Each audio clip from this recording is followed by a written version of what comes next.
Ay nako, ito pang isa, hambog, bayabas, mayabang. Ay nako, talaga hindi ko na alam kung ano pang itatawag mo din. Ayan, pakayabang. Ay ano, may inaano pa yung alak oh. Ay, living the life. Ayan, ikaw talagang gaya-gaya kay Floyd. Ay, tinira Hala. Nako, tingnan nga natin kung anong gagawin ni Senator Manny dyan.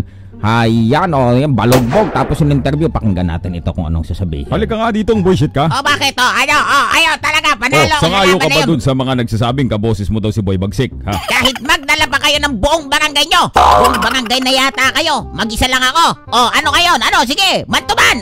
Sige, Bakit ba masyadong matinis at mataas ang boses mo? Nagtatanong lang naman ako dito. Yun na nga, ano bang gusto mo palabasin? Natalo na kayo tao, gaganyanin mo pa. Itong si Adrian Broner, talaga nga namang talentado ding boksingero ito. Marami nga nagsasabi, baka daw ito yung next Floyd Mayweather. Kaya nga laang, pati yung Mayweather promotion, sila Leonard Ellerbe, talagang sinuwag nitong batang ito. Ayun, kaya ito, tinuruan ng leksyon ni Senator Manny Pacquiao ang batang ito, naway matuto. Kaya lang ngayon, para bagang hambog pa rin. Panoorin natin kung paano dinala sa eskwelahan ni Senator Manny Pacquiao itong batang ire. Si Senator Manny din ay 40 anyos na. Ayan, tingnan natin. Hala, tingnan mo yung galaw. Para talagang Floyd Mayweather yung forma. Tingnan natin kasi hindi lang naman yung forma ang dapat kaya mong gayahin kay Floyd. Yung diskarte, yung talino, ayan yung gulang, ayan. Kaya nga laang, kahit parehas kayo ng forma, stance ni Mayweather, para bagang natatamaan ka, nadadaplisan ka, na talagang napupukuhan ka nitong si Senator Manny. Ayun, sabi, you good man, you good, sabi ng kanyang coach. Ayun, talagang makikita nyo din talagang hindi kaya nung Broner yung pressure na binibitawan ni Senator Manny Pacquiao. Unlike yung Floyd Mayweather nung sila ay maglaban noon, talagang yung footwork ni Mayweather ang hindi mahuli, talagang kabilis. Itong si Adrian Broner medyo may pagka-flat-footed. Although yung shoulder roll, talaga nga namang yun, tumangin sa orasan, pagod na. Anong lugar pala ang yan, pagod ka na. Ako ho ay present din sa labang ito, magkasama ho kami yan, magkatabi kami yan nila Jerwin Angkahas tsaka ni Coach Joben. Hindi kami maka-cheer-cheer kasi yung mga nasa likod namin, mga African-American, nako, ang lalaking tao. Ay, tahimik na lang tayo, sabi ka. Ayaw. Oy, ano yun? Umikot na si Senator, sumayaw. Ayun.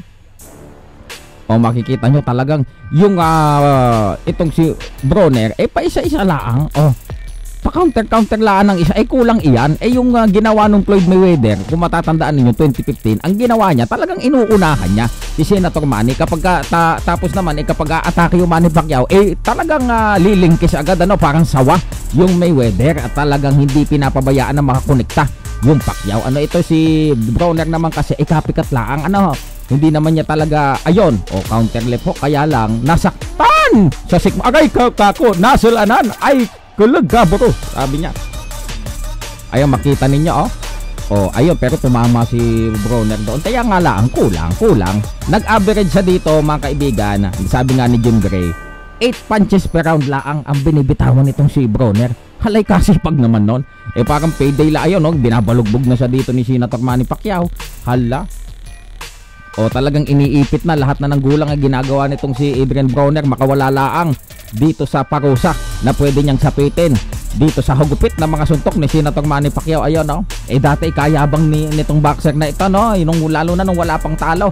Nung tinalo ito ni Marcos Maidana, kahit pa paano nabawasan ng yabang, pero mayabang pa rin. Ayun, tumama na naman si Senator Manny Pacquiao. Ito yung una niyang laban nung siya ay mag-40. Ayun, maganda ito. Ayan, right hook. Uy, sapol. Ayun, saan ka? Ayun, talagang napakaganda. Pati, ayan, yung mga single shot ni Senator Manny, yung mga kaliwa na hulog sa bodega, ay talagang ninanamnam yon ni Broner. Ayun, oy! Takedown attempt ni Broner. Hindi naman nagtagumpay. Ayun, ito na naman ang mga mala Fernando pa. Siyempre, inspired si Senator Manny. Tapos na yung probinsyano, pero may batang Quiapo na. Ayun, shoutout po kung Martin. Ayun, sapol! Ay, talaga nga naman, malinis ang tama. Ay, mga kaibigan. Yung mga ganong klaseng kombinasyon ni Manny Pacquiao, talagang all angle nanggagaling yung suntok, hindi mo mahwari kung saan nanggagaling. Ayun, nagtatalo na. Ali Siapol, kaala pa ni Broner siya nanalo. Pero siyempre alam nyo lahat, nanalo si Senator Manny. Salamat!